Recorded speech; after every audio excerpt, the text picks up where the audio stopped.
Thank you very much. As my friend Dr. Garlitz mentioned, I am Dr. Anton Garcia Fernandez, and I normally teach Spanish at the university, but today I'm really grateful for the chance to talk to all of you about jazz in the 1920s, which is a topic that has always been of interest to me, and I know the class has to do with that time period, and this kind of will put the soundtrack into that time period that you're studying. I will just tell you very quickly before I begin that I was very lucky because I grew up in a household where my parents had 15,000 records and 20,000 books. So anything I wanted to listen to, it was right there.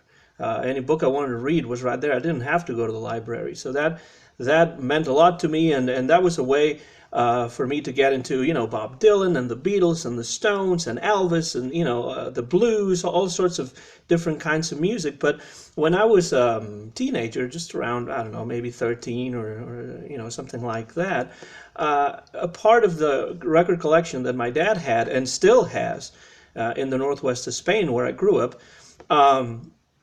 included this different kind of music that I hadn't heard before, and I became really drawn to it, and that was jazz music. And I mean, of course, I didn't know it at the time, but I began listening to that. I became really interested, and all these years later, I have my own collection of records, and I'm still a big jazz fan. And so I'm wondering if any of you here if any of you listens to jazz regularly. Is that a kind of music that you listen to regularly or not?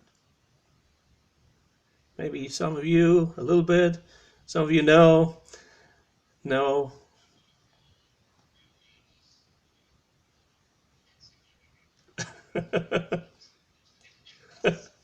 Well, it's interesting that you mentioned that because today we really think of jazz as a kind of highbrow music that you don't hear on the radio very often. That is studied at universities, for example, at conservatories throughout the world, almost like classical music. But you're not likely to turn on the radio and listen to a jazz song.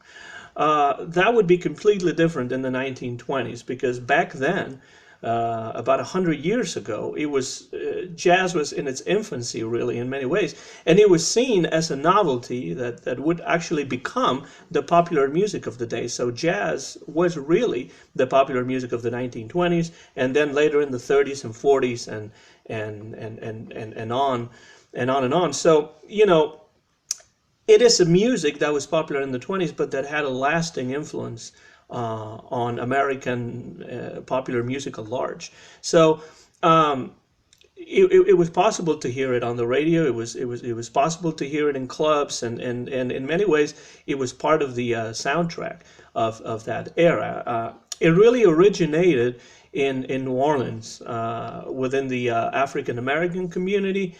But it was already from the very beginning a cultural hybrid because there were African influences in it, Caribbean, Creole, European influences as well, and really early jazz had a lot to do with other forms of music like the ragtime and the stride piano and the boogie woogie. And also the long tradition of marching bands. And in fact, it was very closely related to the marching bands in New Orleans itself. But very importantly, in the 1920s, jazz was seen as a kind of dance music, really. It was not just a music to be listened to, music to be heard, but it was a music to dance to, because it was often, rhythmic, syncopated, fast,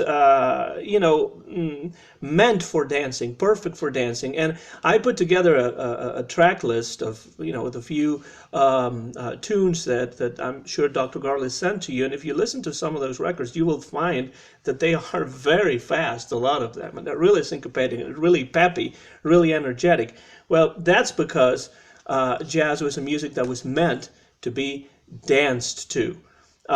And from New Orleans, where it originated, it actually radiated to other areas of the country, urban areas, but also rural areas in some cases. But for example, Chicago, was a big center for jazz music in the 20s and beyond. And of course, New York City. Everybody's heard of Harlem, for example, where there were a lot of really good bands in the 1920s and in the 30s and later on. So it wasn't just New Orleans, which was a very important center, but there were other parts of the country where jazz was played very often and very successfully.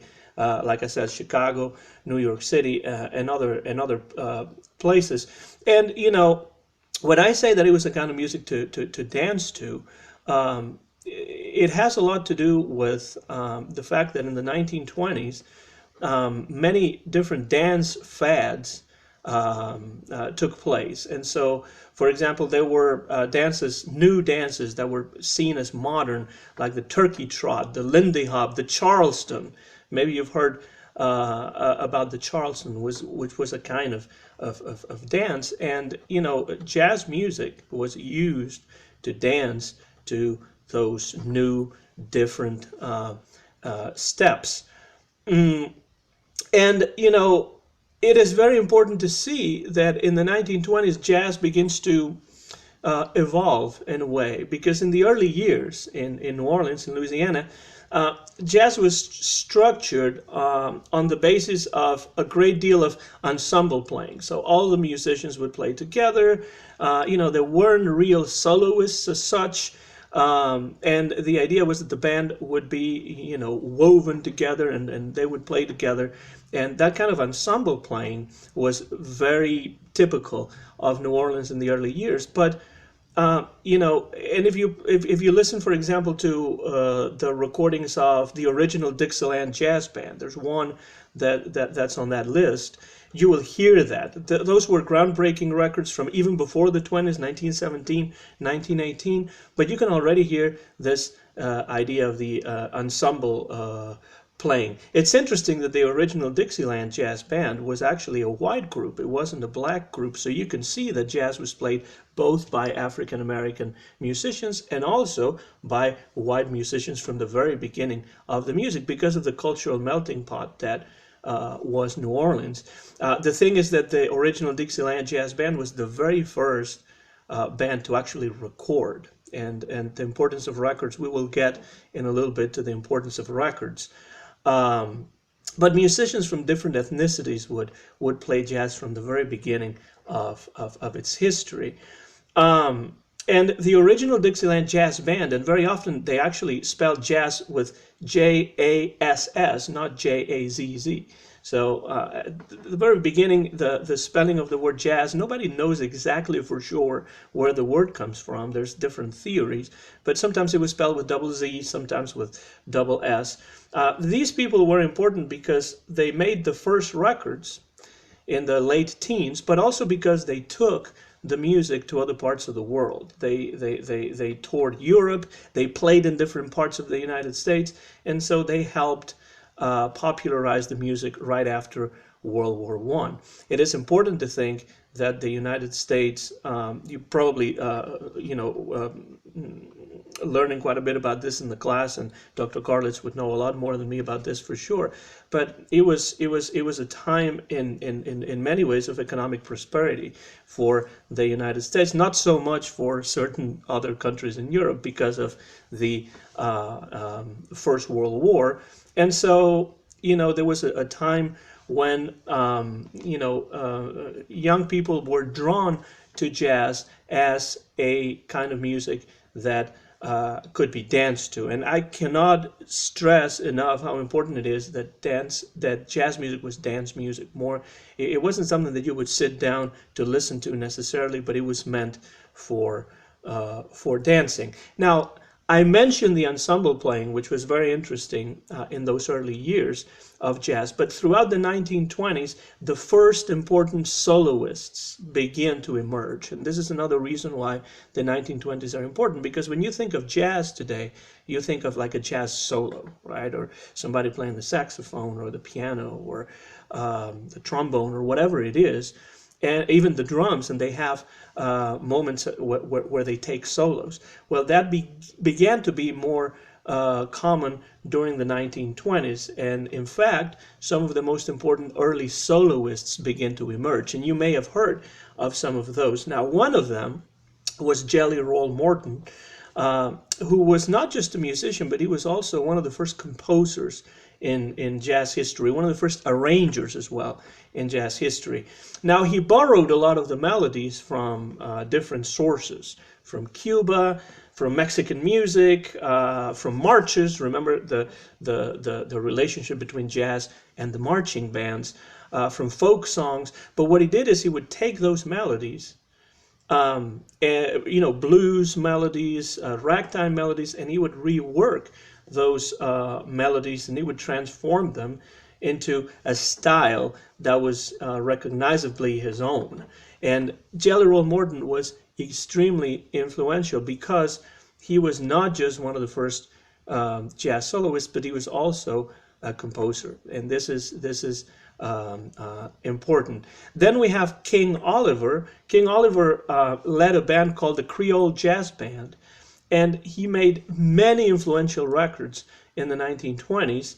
And like Jelly Roll Morton, his music was also a blend of styles. He would blend the blues and ragtime and different, the pop music of the day, and he would create, with his groundbreaking orchestra, the Creole Jazz Band, a style that produced something different, something new, something exciting. And he also, and this is also interesting, he had an ear for spotting talent. You have to think, for example, that Louie Armstrong, and I'm sure you've heard of Louie Armstrong, right? Louie Armstrong, at least, when you think of jazz, Louie Armstrong is one of the icons. There's many others, but Louie Armstrong is for sure one of them.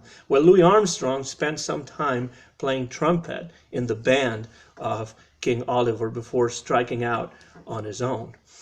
And if you think about jazz in the 1920s, one of the most important soloists, I just mentioned him, is Louie Armstrong. Now, it's impossible to overstate the importance of Louie Armstrong, not just in jazz, but in American music in general. Many critics think that he was the most important musician to come out of this era of the 1920s. He was also the epitome of the star soloist. He was just a virtuoso on the trumpet. He was a great trumpet player. He played the cornet as well, and he had perfect control of the trumpet and of the cornet. And he could also play louder than anyone else at that time. Bear in mind that we're talking about these musicians very often were playing without a PA system. There was no microphone many times in those venues. So somebody like Louie Armstrong who could play really loud was a great thing.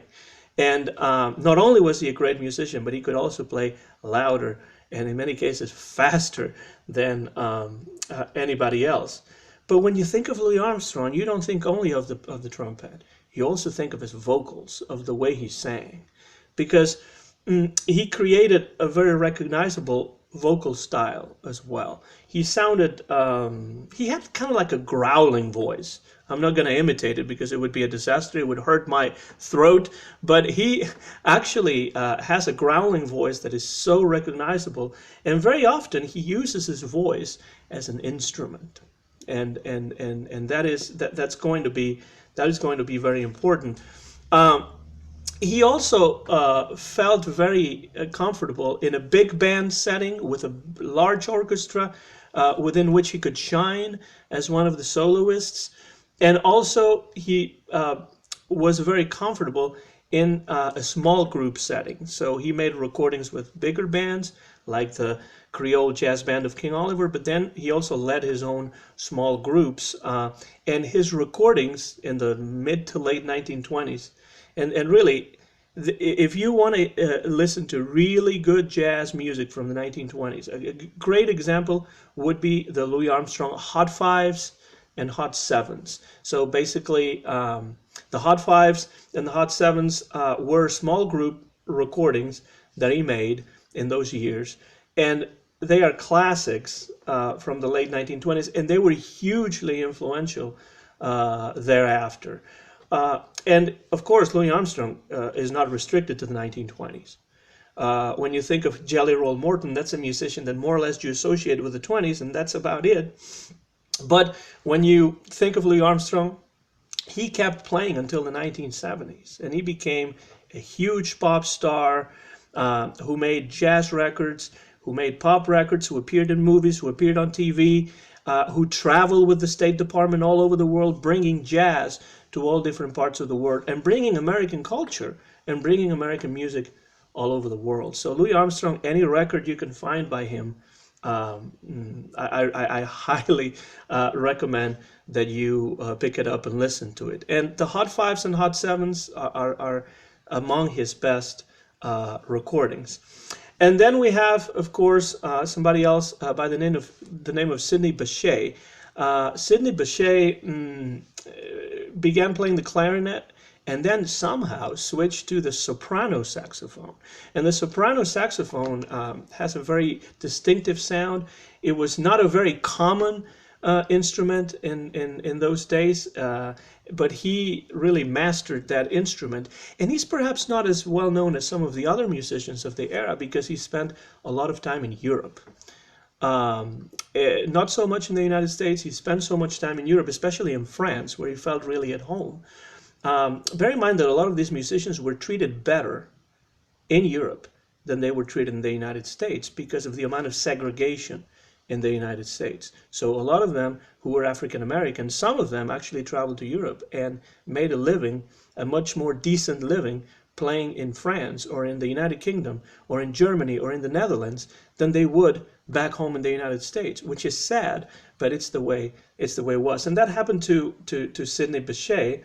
But I still consider him, and many critics consider him to be one of the most important soloists of that era.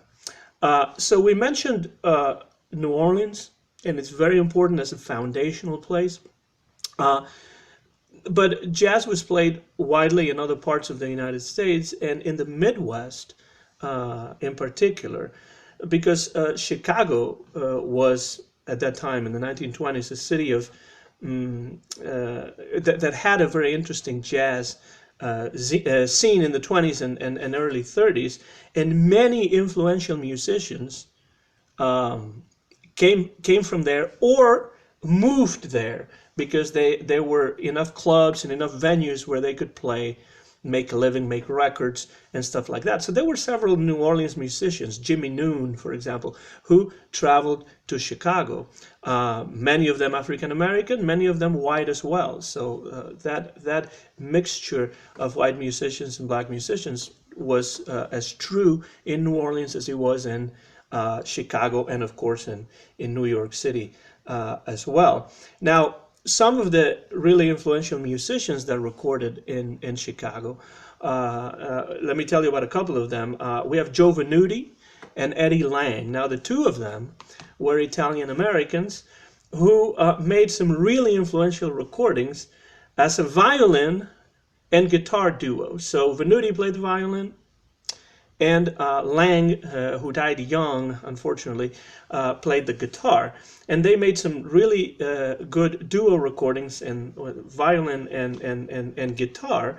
And it must be that somewhere in Europe, Django Reinhardt must have been listening, because just a few years later, he, playing guitar, he was a virtuoso of the guitar, a gypsy musician from Europe. He and Stéphane Grappelli, who was a violinist, made some very similar recordings to those of Vanudi and Lang several years later. And I see that some of you are nodding, and you've heard of Django Reinhardt, who is outstanding, a marvelous musician. But if you think about the kind of style that he played, he must have been listening to the music of Vanudi and Lang. And I see one of you saying that Django was very cool. Yes, he was extremely cool, because not only was he a great musician, but he also created an image for himself. And he was highly influential in Europe in a way that Vanudi and Lang were in the United States. Absolutely, listen to any record by Django Reinhardt, even though he made his recordings several years later, not in the 1920s.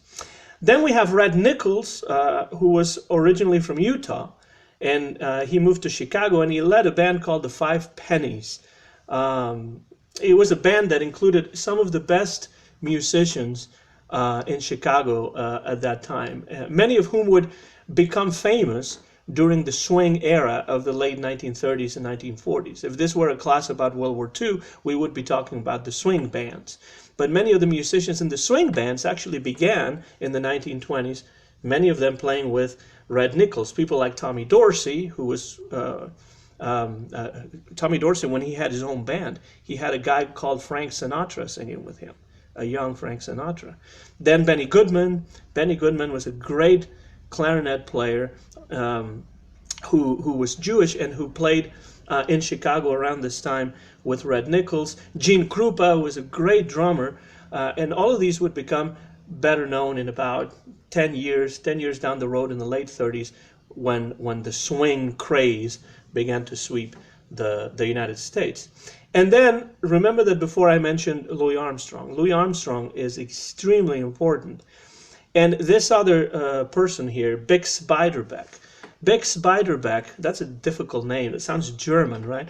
That's a difficult name to pronounce. But Bix, who was from Indiana, and he was an amazing cornet player. He had some musical training in the European tradition, but he fell in love with African American jazz from New Orleans, and he started playing that style in Chicago. Now, the problem was, like Eddie Lang, he died young, and he died young because he had a problem with the bottle. He battled with alcoholism for most of his life, and he became sort of like an icon, a legend, not just because of the quality of his recordings, but also because of the difficult life that he led and the fact that he died so young.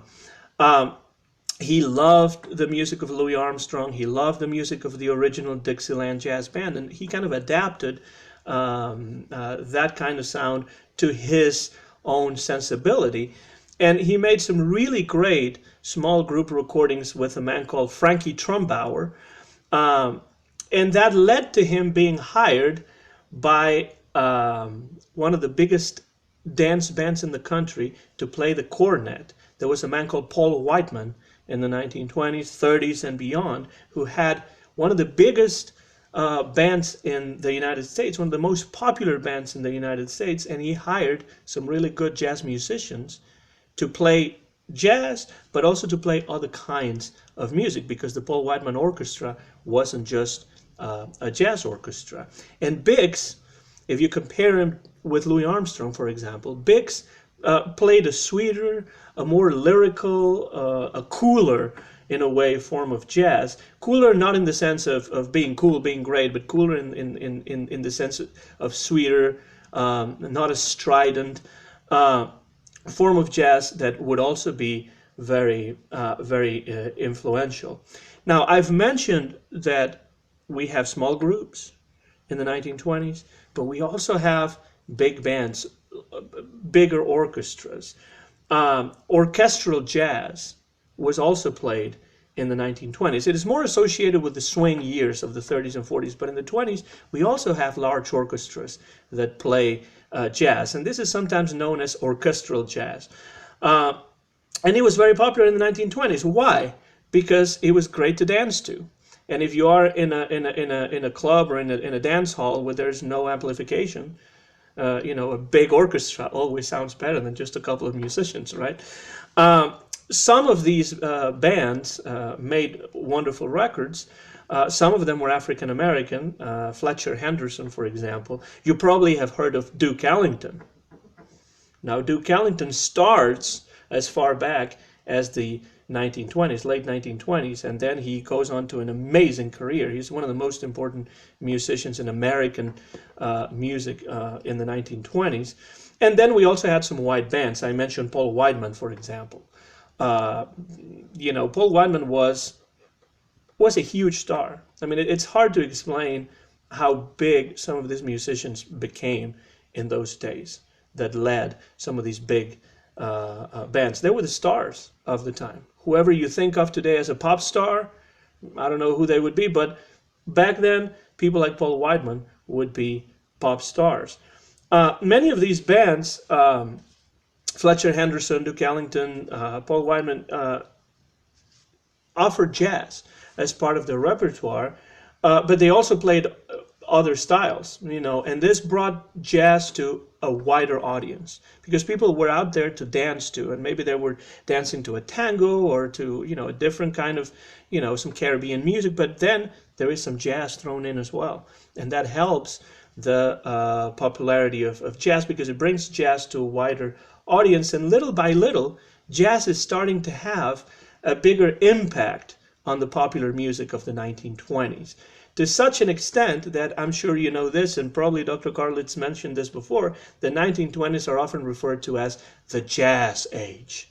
I'm sure you've heard of that. And the American writer Scott Fitzgerald, who wrote The Great Gatsby, also has a series of tales called Tales of the Jazz Age. And, that kind of helped that label of the Jazz Age to be applied to the 1920s. But if it is applied to the 1920s, it's because the popularity and the importance of jazz are really real, and so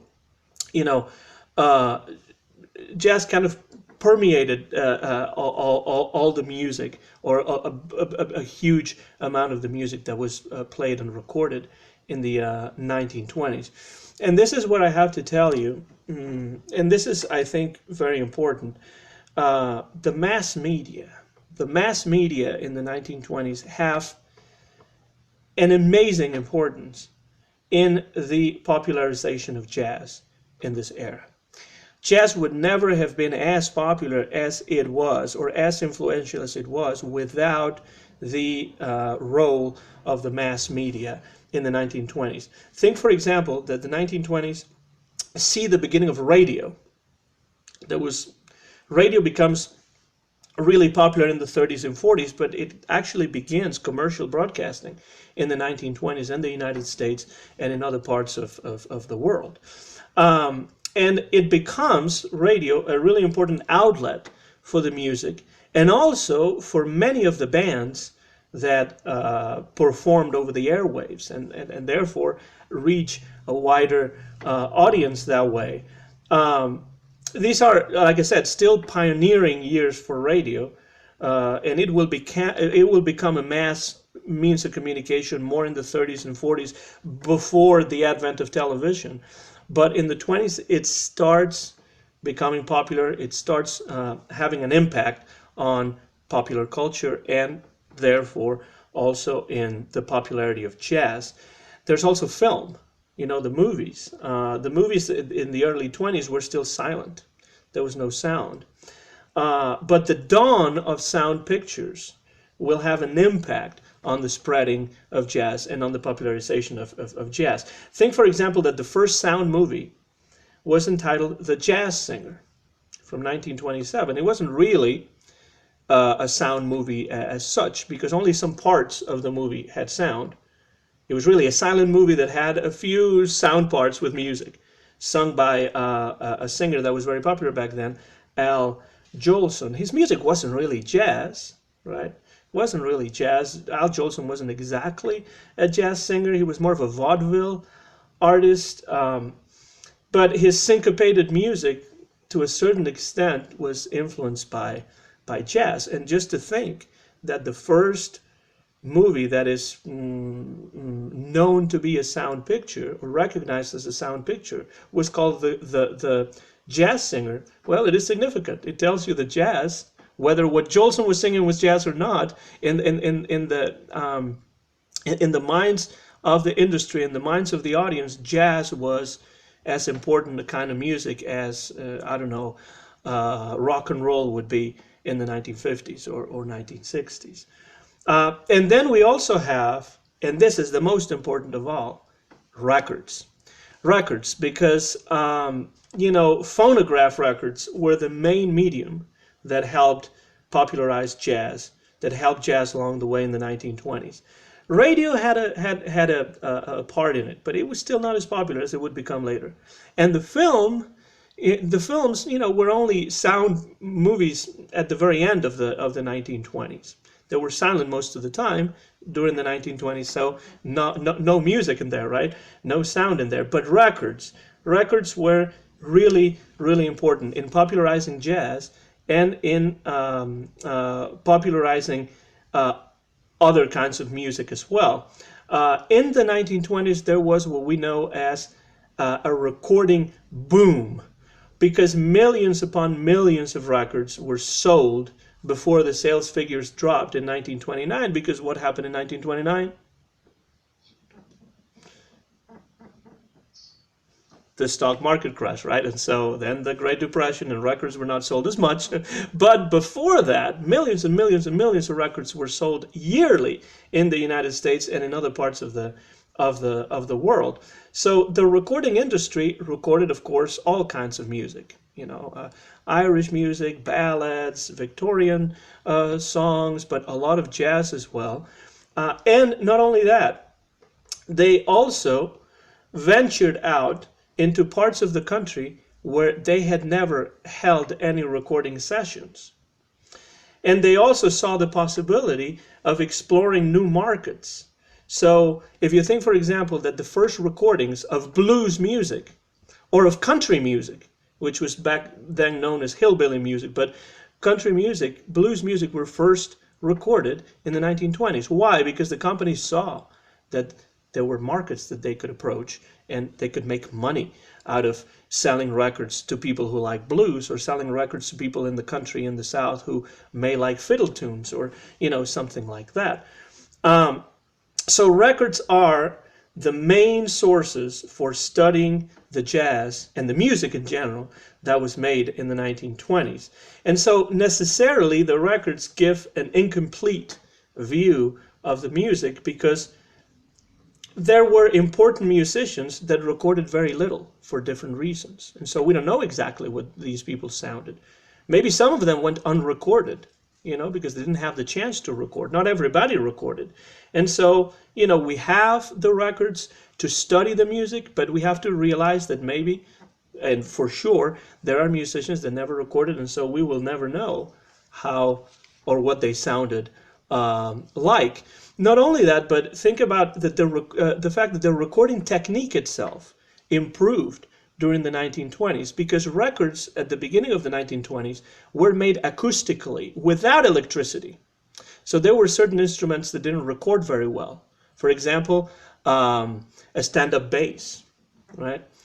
Even the drums, the cymbals on the drums didn't record very well, because the recordings were not as good, since they were made without electricity. Think about this. They're recording without electricity, so the sound is not as good. But from the mid-1920s on, the electrical recording process begins, and so the records have higher fidelity. Probably not if you listen to them right now. They don't sound great, right? Very scratchy and stuff. But it was a huge improvement when electrical recordings came along. And so the guitar, for example, the bass, the drums sounded a lot better on these electrical recordings. So acoustic recording gave way to electrical recording, and the electrically recorded discs just sounded better. Now, if you want to see more or less what a recording session looked like in those days, there's a movie that Netflix put out not too long ago called Ma Rainey's Black Bottom.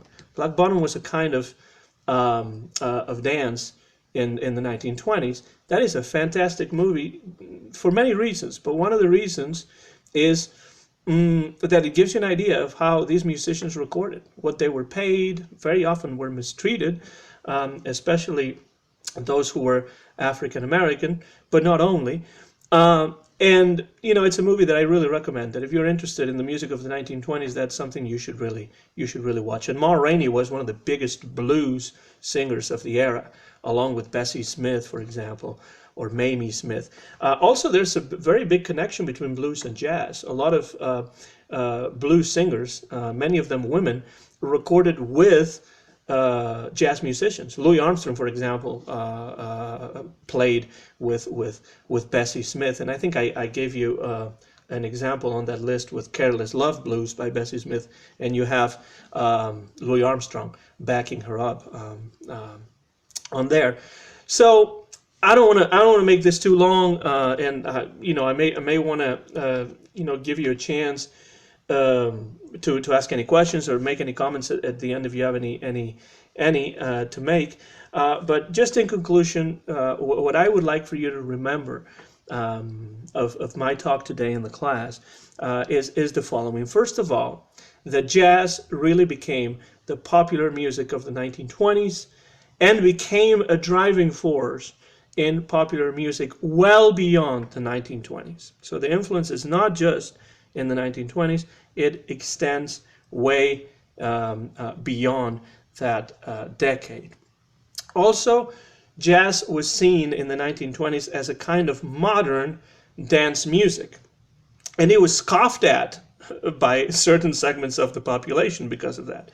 Just in the same way that maybe rap was scoffed at later, or rock and roll, or anything that's new and different is usually embraced by many people, but also scorned by others. It was seen in those days, jazz, mostly as a kind of modern dance music, suitable for dancers, and it radiated from New Orleans in Louisiana to other areas, urban areas, mostly like Chicago and New York City. And its influence and its modernity can be heard in the pop music of the day, on the Broadway stage too. Jazz had a big influence on the Broadway stage from those early years.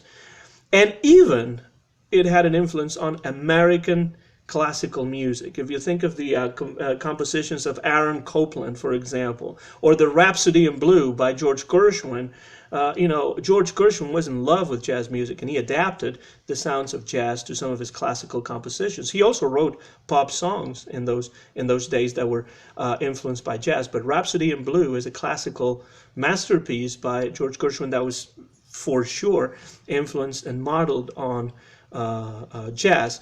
And then remember, we have small groups. We also have larger orchestras within which soloists begin to shine, like Louie Armstrong, for example, or Big Spiderbeck. And the mass media helped greatly in the spreading and popularization of jazz in the 1920s and beyond. Sound films, the fledgling radio industry, and most of all, and this really is important, the recording industry, because via records, jazz became popular not just in the United States, but internationally. And many of the American bands toured Europe and other parts of the world, so they took jazz to other parts of the earth. And in fact, jazz became popular more or less at the same time in America and in other parts of the world because of the mass media. In England, in France, even in Spain, some of these records penetrated over there as well. And to finish, I need to mention something that I consider personally to be very important. Because if you think of America in the 1920s, that was a highly segregated United States. And jazz in those days sometimes allowed for a certain degree of integration. Not only because both white and black audiences embraced the music, but, and this is very important, because even though the racial divide was there, white, black, and Jewish musicians often recorded together. They sometimes even performed together in public, but very often they recorded together. And the lines between race and musical genres were often blurred because of that. And I didn't give you this recording, but you can look it up on YouTube, and I'll finish with this. If we go to 1930, right at the end of the 1920s, if we go to 1930, one of the biggest stars in the country was Jimmie Rodgers, the singing brakeman, America's Blue Yodeler, the father of country music. He was white. He was from Mississippi, from Meridian in Mississippi, Jimmie Rodgers. And in 1930, he recorded a song called Blue Yodel No. 9. He had recorded 8 Blue Yodels, And, he just named them Blue Yodel 1, 2, 3, 4. And when he got to number 9, yeah, he didn't think too much about that, or the record company didn't think too much. If the Blue Yodel was popular, if one of them was popular, why change the title?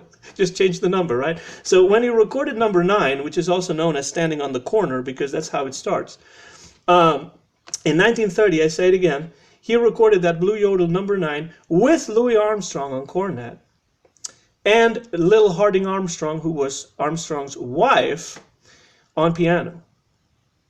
Now, this is a country musician, extremely popular country musician from the 1920s and 1930s, who died from tuberculosis in 1933.